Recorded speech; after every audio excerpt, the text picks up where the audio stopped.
Immature Black Belt Lean Thinking. I want to talk to you again today about leadership. This is a topic I've taught often about in other videos. So this epiphany was I really noticed a strong pattern between maturity and sound leadership, and immaturity and bad leadership. So let's kind of look at the two, and we'll see what you think about this. See if you come to the same conclusions that I came to.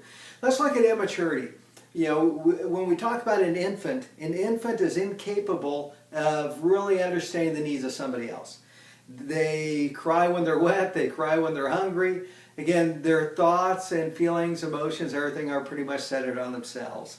So, let's look at, if we take our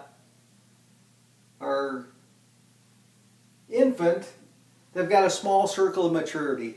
All they can really focus on is themselves.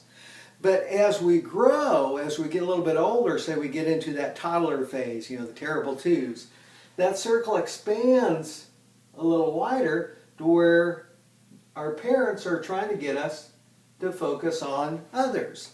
You know, we're trying to teach little Johnny to play nice with his toys, to not pull the hair of others, to take into account the feelings of somebody else. So we're trying to expand that circle to where they think beyond themselves and think of others. Well, that's maturity. If you ever wondered how to gauge someone's level of maturity, I'll give you the perfect gauge for it. A person is mature to the level that they are able to focus on the needs of others over their own. The more that you're able to do that, or someone's able to do that, that's a greater level of maturity.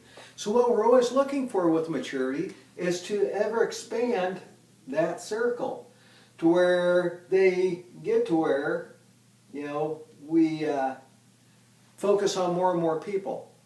Maybe we get to the point where we take on a husband or a wife. We grow a family. We look to their needs. And then we expand it even more into community. Then we expand it to take care of people that we don't even know, as in caring about civil rights, community at large, you know, focusing on meeting the needs of others through charitable events, you know, giving money and our time to charity. That's maturity. Okay, now let's kind of flip that over into leadership. I've met leaders or people who I would say in a leadership role, they weren't actually leaders at all, that I would put in that infant phase. You know, when you looked at them, how they, you know, the character traits that they showed, they were of the immature nature. They would get upset when things didn't go that way.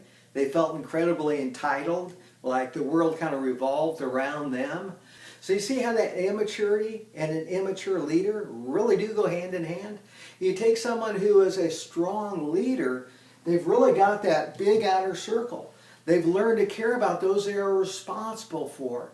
If they have a large group that they manage, you know, they tend to try and foster that community spirit, that family atmosphere, where we work for each other. They foster loyalty. You know, they let you know that they care about you, so you in turn care about them. There's a strong feeling of maturity. So again, that maturity and leadership really go hand in hand. I think for a great example of this maturity versus immaturity in history, or in a movie actually, the movie 300, where you've got the brave 300 Spartans facing off against the invading Persian army. You have a scene where King Leonidas is talking to King Xerxes, and Xerxes is telling Leonidas that he craves victory so much that there's not one of his men he would not sacrifice to get that victory. Again, spoken kind of like the infant. You know, it's all about me. You all serve me. And King Leonidas responds by saying, and there's not one of my people I would not lay down my life for. Again, a much expanded circle, much more on maturity than the immaturity. Again, an immature leader has a lot more in common with a 10-year-old than they do anyone who is a great leader that you've met in your life or in history. When you have someone who is not a strong leader in a leadership role, you see them as a very immature person. Again, self-serving, very entitled, and we tend to try and avoid and run from those people. And if you have someone like that as your boss, then, you know, man, my condolences, you're in a tough situation, because that's not something that's going to change overnight. You've got someone who's immature in that type of a leadership role, you know, it's going to definitely foster problems. Again, I'd love to know what you think. If you agree with this, you know, please give me a like on the video. You can find more information on my Black Belt Lean Thinking website. But it's to me, that was a fascinating thing to discover, that maturity and leadership really do go hand in hand.